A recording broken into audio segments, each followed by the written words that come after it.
Good morning, Kids Church. How are you on this lovely sunny morning? Have you had a really good week? It's been our first full week back at school. Some of you have started in reception for the first time. Some of you have moved classes, moved schools. I hope you've had a really good week. It's been really busy. We're really tired. I'm sure you're tired as well. But who did we learn about last week? Yep, Moses. We're going to learn a little bit more about him today. But before we do that, is it possible to see inside your body, do you think? Because if I hold my hand up, I can't see through it.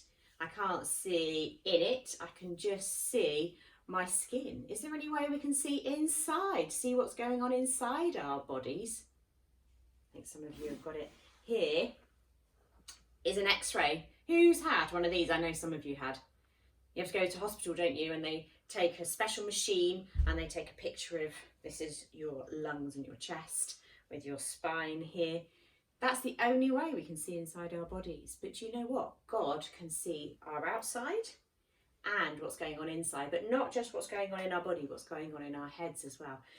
You can't hide anything from God.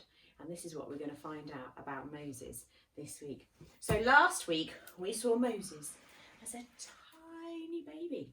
And he got taken, he was born when the Egyptian Pharaoh wanted to kill all Israelite baby boys because there were so many of them. And he was taken to the palace, wasn't he? He was left in a basket and the Pharaoh's daughter found him. Well, in the meantime, he grew and grew and grew and grew and grew and grew when he was in the palace into a young man. So, where's Moses gone? I've lost him. Here he is. He lived in the palace with the princess who was Pharaoh's daughter, and he had good food, he had good clothes, he didn't need anything, he was well cared for. But he never forgot he was one of God's people. He looked different to the others, but he knew where he'd come from, he knew his roots. And do you think they lived in palaces? Did they have good food? No, they had to work really hard for Pharaoh. If you remember last week I told you they had to make these, a brick by hand, which took them a long time, and worked really hard, and it was really hot and sunny over there. And then slave masters made sure that they didn't stop all day. So one day Moses said to himself, oh, I wonder what my own people are doing. I've been in this palace, but I've not seen any of the Israelites. I'm going to go and have a look to see how they're doing. So he left the palace and he went down to the building site. And he went to see how hard they were working. Here's one of the Israelites. Here are the Egyptians. And these guys were watching as the Israelites were busy working. It was really hot. So Moses thought, no wonder that this is really thirsty, hot work. It's going to make you really tired. But as he was watching, he saw one of the Egyptians, an Egyptian man beating up an Israelite because he wasn't working hard enough. He was cruelly beating him to make him work harder and do more work, but he was already working to capacity. It was so hot and he was tired and hungry and he couldn't work any harder. Anyway, when this man walked away, Moses got super angry. He was so angry. He went after the man. He looked around to check nobody was watching, and then he killed him and he buried the body. Should we kill anyone?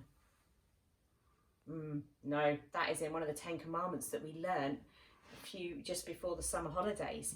God says, do not kill. So Moses, after he'd killed that man and buried him, he realised that he'd done a really bad thing and he felt really sorry. He didn't want anyone to find out.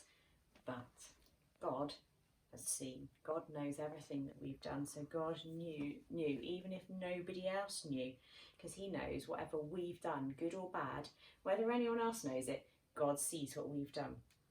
But somebody must have seen what Moses did, and soon other people found out, and they were all talking about, do you know what, we've just seen Moses killed an Egyptian.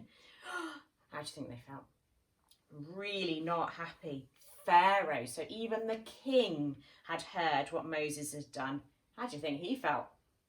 very angry. In fact, he was so angry, he wanted to kill Moses. So we've had one slave foreman killing an Israelite, then Moses, or not killing him, but beating him up really badly, Moses killing an Egyptian, and now Pharaoh wanting to kill Moses. This is not good. And God can see everything, even if you try to hide it. Have you ever broken something and gone, oh, I shouldn't have done that? And you try and hide it, pop it in the bin or hide it behind a chair so that nobody will find it. But often your mum and dad find out, don't they? Especially if it was something you were told not to do. And actually the best thing to do, even if you feel guilty, is to say, it was me. I'm really sorry, but I broke it. I didn't mean to. It was an accident, but I have broken it. And usually if you go and say sorry, your mum and dad are cross, but they go, thank you for telling me the truth. I know at school that's what teachers say. You shouldn't have done it, but I really appreciate you telling the truth.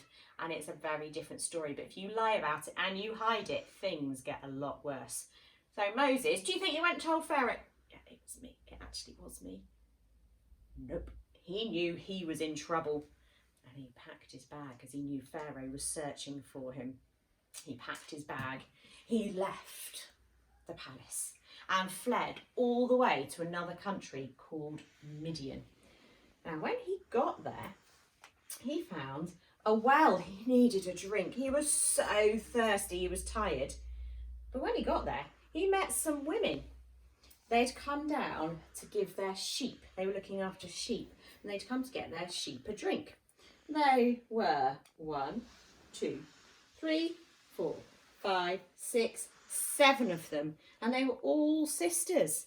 7 sisters. Imagine having 7 sisters. Some of you have got 1 sister. Some of you have got 2 sisters. Imagine having 7 sisters. Well, they were all working together. But they found it really hard to get a drink. Moses says, well, I'll help you. And he helped the sisters make sure that all their sheep had enough drink. Now, when they went home, they told their dad. He said, oh, you're home very early.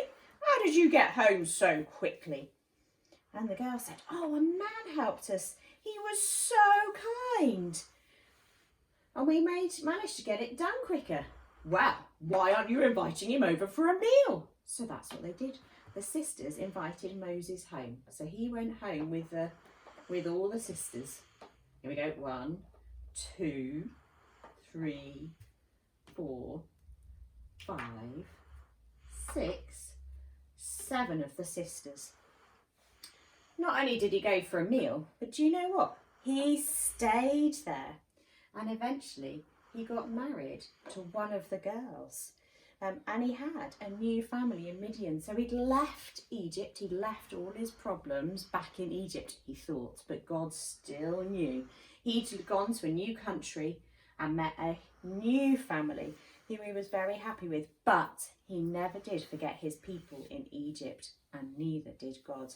So God knows what we do and what we think and what we say. We can't hide anything from him. So if we do bad things, it's better to tell God and say, I'm really sorry, I shouldn't have done it, and ask for forgiveness and help me to do it better. Moses killed a man, lied about it, and ran away. Other people found out, but do you think God stopped caring for Moses? No, he still loved him. He loved him enough to keep him safe and to give him a new family. But he hadn't finished with Moses. He still had a plan for Moses and a plan to make sure things were made right again. So God knows everything about us, and we will find out what God's plan was for Moses next week.